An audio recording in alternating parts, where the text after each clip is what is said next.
নমস্কার বন্ধুরা, welcome to SB sport zone.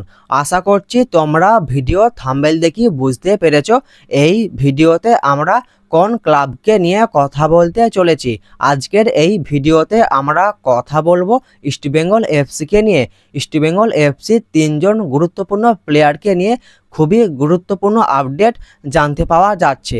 তো এই আপডেটগুলোই আজকের এই ভিডিওতে তোমাদেরকে জানাবো। তো চলো ভিডিওটা শুরু করা যাক। প্রথমেই আমরা কথা বলবো সায়ন ব্যানার্জিকে নিয়ে। আশা করি তোমরা সকলেই জানো সায়ন ব্যানার্জিকে দলে নেবার জন্য আইএসএলের ক্লাব পাঞ্জাব এফসি সায়ন ব্যানার্জিকে বেশ বড় একটা অফার করেছে। এই আপডেটটা আমি তোমাদেরকে জানিয়ে দিয়েছিলাম।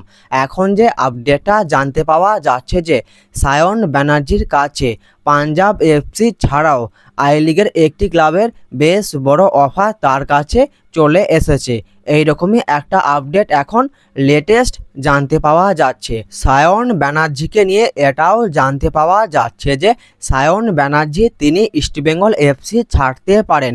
এছাড়াও তার পাঞ্জাব এফসিতে যাবার সম্ভাবনা রয়েছে। এইরকমই আপডেট সায়ন ব্যানার্জিকে নিয়ে জানতে পাওয়া যাচ্ছে। কিন্তু সায়ন ব্যানার্জির সঙ্গে ইস্টবেঙ্গল এফসির এখনও 1 বছরের কন্ট্রাক্ট রয়েছে 31শে মে 2026 সাল পর্যন্ত।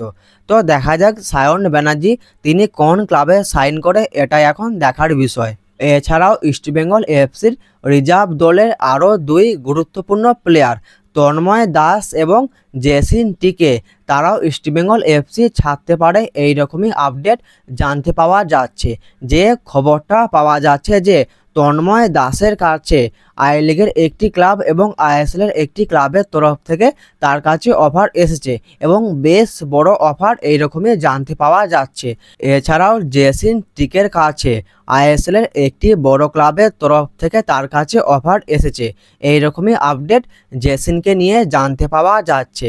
তো দেখা যাক ইস্টবেঙ্গল এফসি ম্যানেজমেন্ট তারা এই তাদের রিজার্ভ দলের প্লেয়ারদেরকে ধরে রাখতে পারে নাকি, এটা এখন দেখার বিষয়। দেখা যাক শেষমেশ কী হয়। তো পরবর্তীকালে আরও কোনো আপডেট পাওয়া গেলে আমি তোমাদেরকে অবশ্যই জানিয়ে দেব। তো আজকের এই ভিডিওটা এই পর্যন্তই। ভিডিওটা ভালো লাগলে ভিডিওটা অবশ্যই একটা লাইক করে দিও। দেখা হচ্ছে নতুন কোনো একটা ভিডিওতে।